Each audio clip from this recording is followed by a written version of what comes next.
Welcome to today's deep dive. I'll be your host, walking you through our source material today. And I'll be your resident expert, helping to unpack the theology and the history we're looking at. Right, so to start, I want you to really picture this scene. Imagine the heat. It is it's the middle of the day in Jerusalem. Oh, yeah, the sun is just beating down. Exactly. Dust is kicking up everywhere, and the air is, it's just thick with tension. You're standing in a crowd, shoulders bumping against people who are absolutely furious. Mm-hmm. And in the middle of this circle, just thrown down into the dirt, is a woman. It's a terrifying scene. It's chaotic, it's loud, and for that woman, it is literally the end of the line. Right, because this isn't just public shaming. The people around her are bending down, picking up jagged rocks. They aren't holding signs, they are holding weapons. Yeah. She's been caught in the act of adultery, and the mob is ready to execute her right there in the street. And we have to remember, if you're looking at that historical context, stoning wasn't a metaphor. It was brutal communal execution. You didn't just watch, you participated. You threw a stone until the person stopped moving. That is the energy of this moment. But then the camera pans, Yeah. right? And we see the other figure in the circle. Jesus is there. And the mob isn't just there to kill the woman, they're actually there to trap him. Yes, that's the whole point of the setup. They shove this woman in front of him and basically say, okay, teacher, the law says kill her. What do you say? It is the ultimate gotcha moment. And that's exactly where we're starting today. Mm. We are doing a deep dive into this incredibly famous story, but we're looking at it through a set of documents that claim this isn't just a story about being nice. Right. It's not just a moral fable. No, it's a cosmic blueprint. Yeah. Our mission today is to unpack the paradox of judgment and grace based on these texts and figure out why a crowd of killers suddenly dropped their rocks and walked away. And more importantly, why the one person who actually could have thrown a rock chose not to. Exactly. We're going to break down the psychology of that crowd, the weird mechanics of human conscience, and then, and this is where it gets really heavy, we're going to look at this massive timeline the text lays out. The distinction between the first coming and the second coming. Yes. Which is a distinction that basically changes everything. It turns this dusty street scene into a legal precedent for the entire human race. So let's go back to the trap. The text we're analyzing makes a big deal out of the setup. Why was this such a difficult situation for Jesus? I mean, couldn't he just say, hey, don't kill people, it's mean? Well, not if he wanted to maintain his authority. See, the source material highlights the intense legal bind here. Okay. You had the law of Moses, which Yeah. was ancient, sacred, completely non-negotiable, and that law explicitly commanded that adultery be punished by stoning. So if he says, let her go, he's basically saying, ignore Moses. Exactly. He becomes a heretic right then and there. Right. But if he says stone her, he's completely undermining his own entire message of mercy and love. Ah, I see. Plus, he might get in trouble with the Roman authorities. They really didn't like locals conducting their own executions, so it was a binary choice. A lose-lose. Talk about pressure. So the crowd is waiting, rocks in hand, breath held. And Jesus does that famous thing where he writes on the ground, ignores them for a second, and then he drops the line that destroyed their entire argument. Let anyone among you who is without sin be the first to throw a stone at her. It's tactical brilliance. It really is. He doesn't argue with the law of Moses. He upholds the law, but he disqualifies the executioners. And this is where the source text gets really interesting about human nature. It describes their reaction. It says they went away one by one, starting with the oldest. Now, why does that matter? Why didn't they just, rush him? Because of the mirror of conscience. That's the specific term we should use here. The text argues that in that exact moment when Jesus challenged their perfection, they were forced to look inward. And what they saw wasn't pretty. Not at all. The document uses some pretty aggressive language here, actually. It doesn't just say they had made a few mistakes. It says, all humans, even if they appear clean on the outside, are utterly filthy and wicked within. It brings up the concept of the whited sepulcher. Explain that for the listeners. Sure. You paint a tomb white, and it looks gleaming and beautiful in the sun. But inside, Right. Bones. yeah, it's full of dead men's bones and rot. The argument here is that every single person in that crowd, from the oldest elder to the youngest zealot, realized that if you opened up their internal life, it looked just like that woman's crime. So they entirely lost the moral high ground. Completely. You cannot execute judgment on a crime you are also guilty of, even if your sin looks a little different on the surface.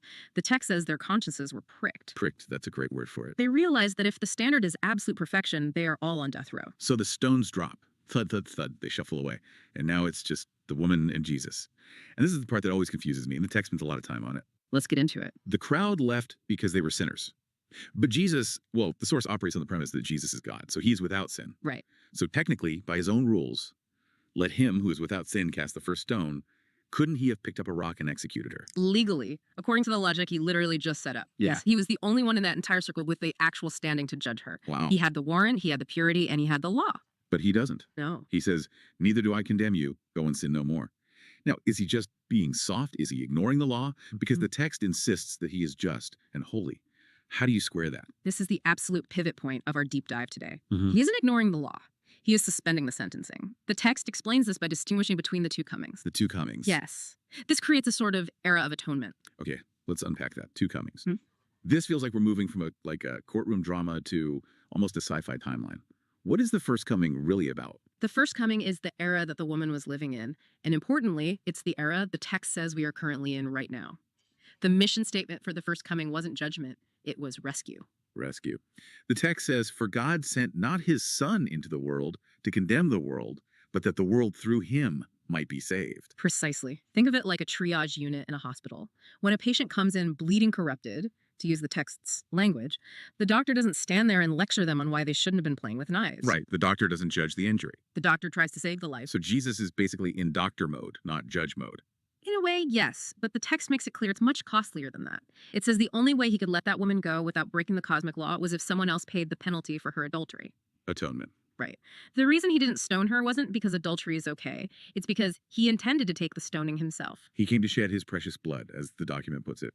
Exactly. He stepped down from the bench to pay the defendant's bail with his own life. That puts a whole different spin on it. It's not, I don't care what you did. It's, I'm going to die for what you did so you can go free. Yes, that is the essence of the first coming. It is a window of time where judgment is deliberately suspended so that mercy can be applied. It's an amnesty period. Okay, amnesty period. That implies it ends. It does. And that brings us to the scary part of these documents, the second coming. Yes. If the first coming is the doctor saving the patient, the second coming is the coroner. Or, to go back to the legal metaphor, the Supreme Court justice finalizing the verdict. The tone of the text shifts dramatically here. It really does. It says the second coming operates on completely different rules. Completely different. The argument in the source is that the opportunity to repent was granted during the first coming, the bail was paid, the door was open, but when the second coming arrives, the office is closed. So, no more. Neither do I condemn you. No, the text is very explicit about this. It says he comes to save the righteous and judge those who did not accept the amnesty. Wait, hold on. Save the righteous. We just established in the first segment that nobody is righteous. The whole point of the crowd walking away was that everyone is filthy and wicked within. So who are these righteous people he's saving? Did they just suddenly get their act together? That is the billion-dollar question. If we are all wicked within, how does anyone actually survive the second coming? Right. This leads us to the most radical and honestly the most shocking claim in these texts. It's about where that wickedness actually comes from. It's about DNA. Spiritual DNA. Yes. And I warn you, the language the text uses here is not polite. It's highly offensive. I notice that. It talks about our lineage. Usually you hear people say, we're all children of God. It's a nice warm sentiment. But this text, it grabs you by the collar and says, no, actually, you're not. It explicitly says that in our natural state, before any divine intervention, our father is the devil. Our father was the devil. That is, that's intense. And then it says, we have committed fornication with the devil. It's visceral, isn't it? Spiritual fornication. It's trying to describe a deep intimacy with evil. It's not just that humans make bad choices. It's that we are bedfellows with the source of the lies. Whoa, that's a huge distinction. It's not just I told a lie. It's I am related to the father of lies. Exactly. It's a diagnosis of the entire species. The text argues that the reason we are filthy within is that we belong to the wrong household entirely. We have the wrong spiritual genetic code. We inherited it. So if that's true, then trying harder to be good is completely pointless. You can't behave your way out of your DNA. That is exactly the logic the source is using. A leopard can't change its spots, and a child of the devil can't just decide to be a child of God by doing some charity work. So what has to happen? There has to be a death and a rebirth. There has to be a legal adoption. And this brings us back to how we get into that righteous group for the second coming. How do you switch fathers? The text identifies one single mechanism for this: faith in the truth of Jesus. It sounds simple on the surface, but unpack it for us. How does believing something actually change your DNA? Think of it as a transfer of allegiance that is so total it changes your core identity. The text says that through faith, we are freed from sin and the devil, and we enter the bosom of God the Father. The bosom of the Father. That's such a tender image right after the horror of fornicating with the devil. It's almost like being pulled out of a war zone and placed in a nursery. It is the ultimate rescue operation. And this is exactly why the first coming was necessary. Jesus had to come down, pay the massive debt, and offer these adoption papers. Right. He says, believe in me, and you move from family A, the devil, to family B, God. And if you are in family B, you are counted as righteous. Not because you never made a mistake, but because you have the Father's status now. Correct. You are covered. Yep. The filthiness is essentially washed away by that new lineage.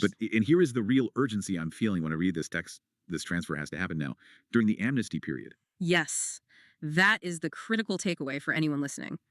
The text warns that you cannot switch families once the judge arrives. You have to be in the right household before the second coming. It says, if we reject this grace, we will inevitably face a greater judgment. A greater judgment. Think about what that means.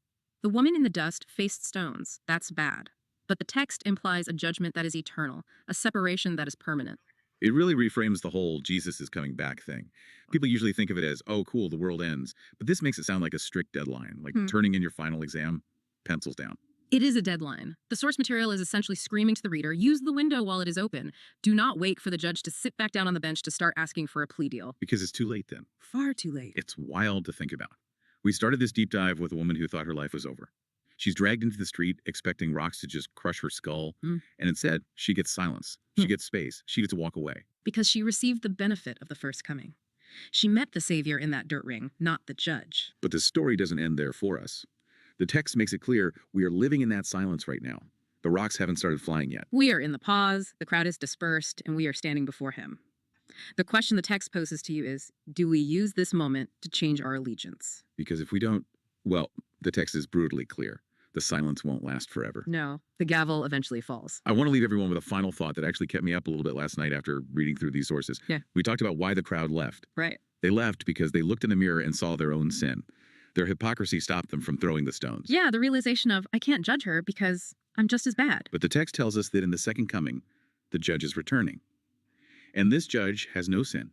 He has no internal filth. He has zero hypocrisy. I see where you are going with this. So, if you really think about it, if the only thing that stopped the execution that day was the guilt of the executioners, what happens when the executioner is innocent? What happens when the one holding the stone has every single right to throw it? That is a chilling thought. When the judge is perfectly just, there is absolutely nothing to stop the hand of justice. The only defense in that moment, the only way out, is if you have already accepted the pardon. It changes the stakes completely. It's not just a nice historical story about forgiveness. It's an urgent warning about the timeline of justice. It certainly is. It's a cosmic call to settle your case out of court while you still have the chance. Settle out of courts. I like that. That's essentially what the first coming is. A divine settlement offering. Exactly. Well, this has been a heavy one, but man, it's fascinating to see how these ancient texts connect the dots from a dusty street fight to the literal end of the world. Thanks for walking us through the logic on this one. It was a pleasure. It's a deep ocean, but definitely worth diving into. Absolutely. We'll see you in the next deep dive. Stay curious.